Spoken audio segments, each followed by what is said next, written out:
Welcome to Truth Beyond the Stereotypes, where truth isn't filtered to fit, it flows.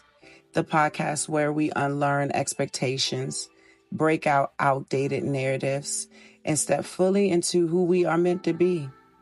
I am Mia Rose, and this space is all about self-trust, growth, accountability, and choosing alignment over approval.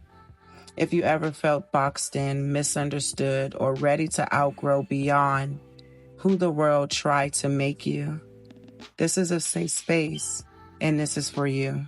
Perfection isn't an option here. I am speaking my truth from my personal experiences, how it was seen through my eyes and processed through my mind. I create from a place of love, alignment, and growth. Not having all of the answers, I have learned that my voice is activating and my energy gives others permission to rise beyond who they were told to be. I encourage them to question everything, to trust themselves, to stop asking for permission, and to start living in alignment with who they really are.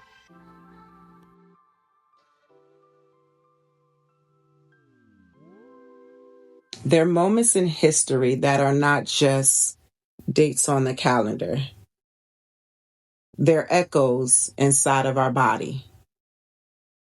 June 19th is one of those moments. We call it Juneteenth, a reminder that freedom was declared, but not immediately lived. And that truth alone holds something deeper than history. It holds ancestry.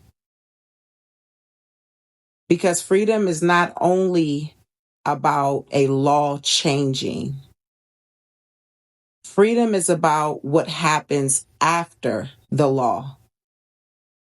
Inside of the people, inside of the family, inside of the bloodline.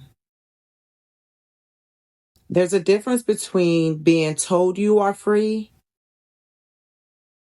and learning how to live like you are free. And that gap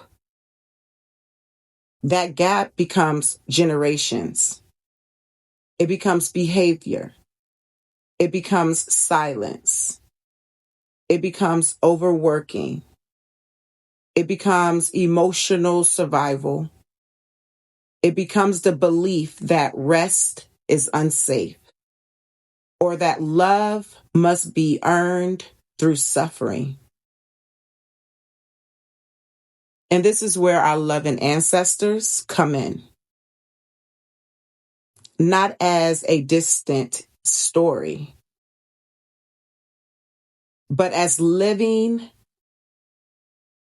echo of what had to be carried to survive. Our loving ancestors were not just simply people in the past. There were decision makers in the impossible conditions. They chose to survive when survival was the only guaranteed. They chose endurance when rest was not an option. They chose silence when speaking could cost them everything. They chose protection even when it required self-abandonment. So when we say our loving ancestors, we are not only speaking about our bloodline. We are speaking about what was protected, what was suppressed, what was carried, and what was never given a space to heal. And still, despite all of that, we are here. That alone is evidence of survival. But survival is not the final destination for us. Because there comes a moment in our bloodline where someone begins to ask a different question. Not just, how do I survive this? But do I still need to carry this in the same way? That question is sacred because it's the beginning of liberation.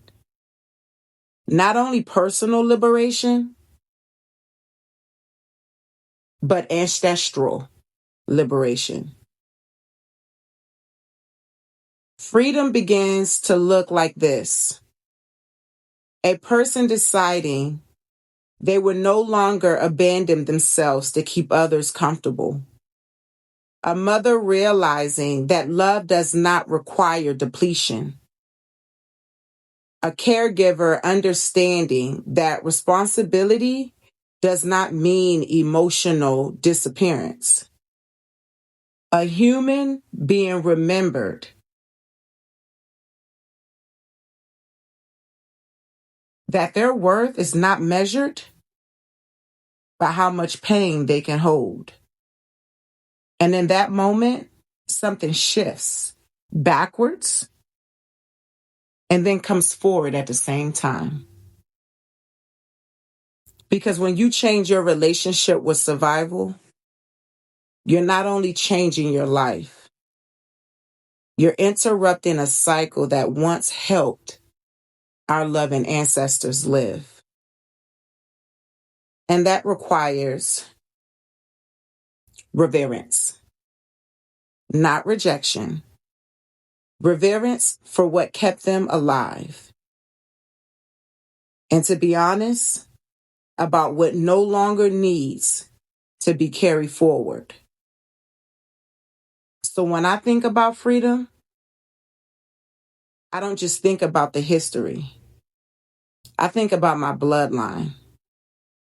I think about the unseen hands that carried me here. And the version of me that is now learning how to stop carrying what was never mine to hold alone. Freedom is not just a moment in time.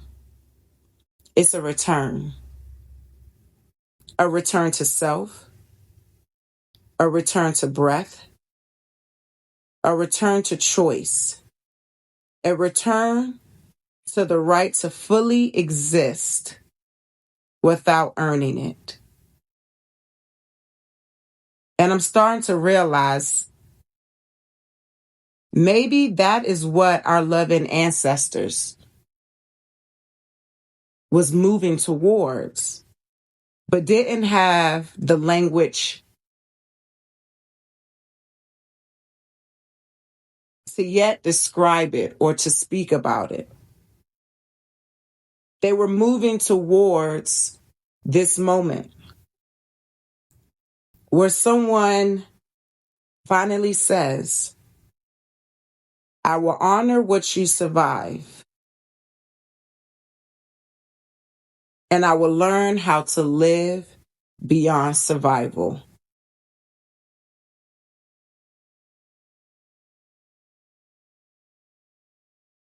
And I will learn how to live beyond survival.